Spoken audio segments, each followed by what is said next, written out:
I never thought a simple weekend trip could unravel everything I thought I knew about my marriage. My wife, Olivia, had told me she was going on a girls' trip with her closest friends.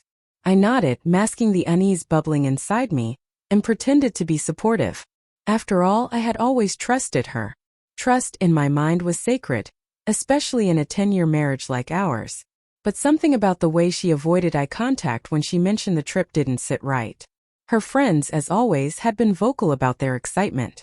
I overheard snippets of their planning while Olivia packed. Laughter, secretive whispers, and that familiar tone of condescension whenever I asked a simple question. "It's just a girls' weekend," she said sharply. "You don't need to know the details." That statement stuck with me like a thorn. Something about her sharpness, the way she closed herself off, felt different this time, heavier. Meanwhile, I had a plan of my own. I wasn't going to sit at home pretending everything was fine. I had someone waiting for me too. Her name was Emily, my girlfriend for the past year. I knew this was risky, but the sense of justice, the need to reclaim my sense of worth, pushed me forward. I told Emily to pack lightly, warned her we'd have to stay under the radar, and assured her that everything depended on timing. The drive there felt endless. Every mile brought a mixture of anticipation and anxiety. Olivia had no idea I knew more than she suspected. The hotel we were staying at was the same one she had booked, and the closer we got, the more I realized just how meticulously she had hidden the truth. The sense of betrayal was intoxicating, sharp enough to sting, yet I kept my expression calm. In my experience, emotion in a confrontation like this was a luxury. You needed clarity, patience, and the ability to see all angles before making your move. As I approached the hotel lobby, I spotted them. Olivia, laughing with a man I hadn't met before. Tall, confident, with an easy charm that immediately set my instincts on fire. My stomach twisted. The girls' trip had never been about friendship. It was a cover, a stage for a secret she had carefully rehearsed. And now, standing just yards away, I realized I was about to step into a scene that would change everything. I stayed in the shadows for a moment, letting myself absorb the scene. Olivia's laughter rang louder than usual, coated with a thrill that didn't belong to friendship. The way she leaned into the man, Michael, as I later learned, was intimate, casual, like they had shared secrets meant only for each other. Every instinct in me screamed that this was far beyond a harmless fling. And yet, I reminded myself to breathe, to keep my face neutral. Rage could ruin everything I was about to do. Emily, standing beside me, gave me a quiet nod.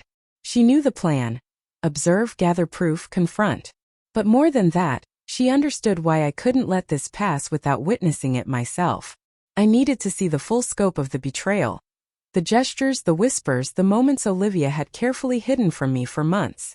Trust, I thought bitterly, is fragile, and hers had crumbled quietly under my nose. I moved closer under the pretense of checking into the hotel, pretending not to notice Olivia and Michael. Every step I took felt like a calculated chess move.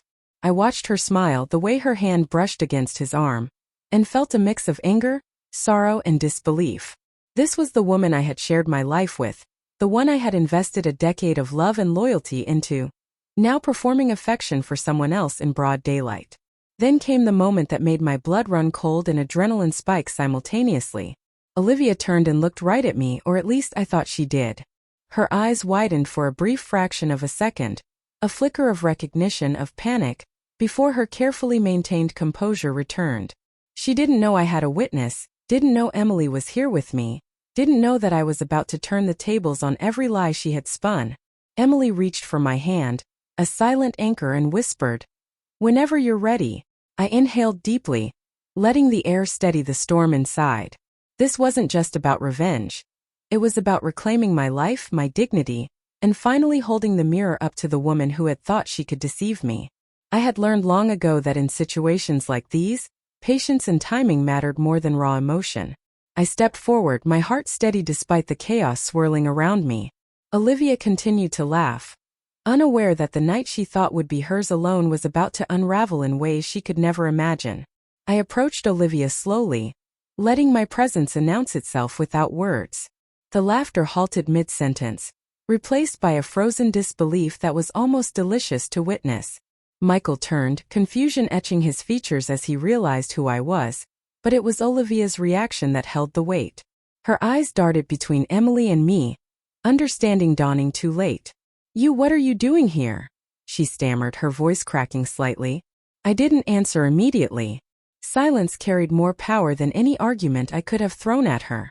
The betrayal, the lies, the casual cruelty of her actions. It all hit her now, in a fraction of a heartbeat, and she realized she had underestimated me.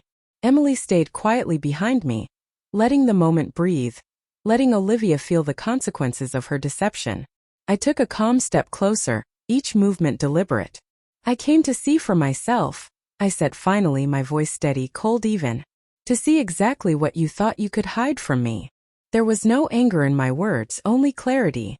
The kind of clarity that comes from knowing you are the one in control of your own dignity. Olivia opened her mouth, probably to excuse herself, to lie again, but the words never came. I could see the panic rising in her, the realization that her carefully constructed world was collapsing. Michael's confusion turned into an awkward retreat, and Olivia's eyes pleaded for some invisible mercy. A second chance she had already squandered. I didn't give it to her. Not now, not ever.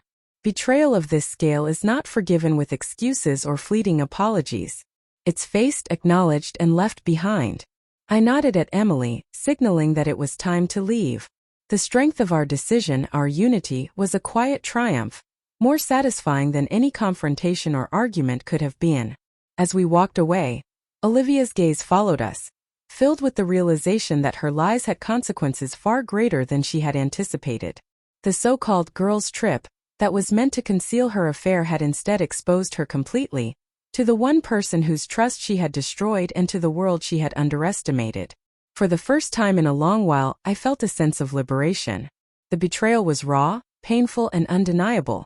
But so was the clarity and freedom that came from walking away from someone who could not value what we had built together.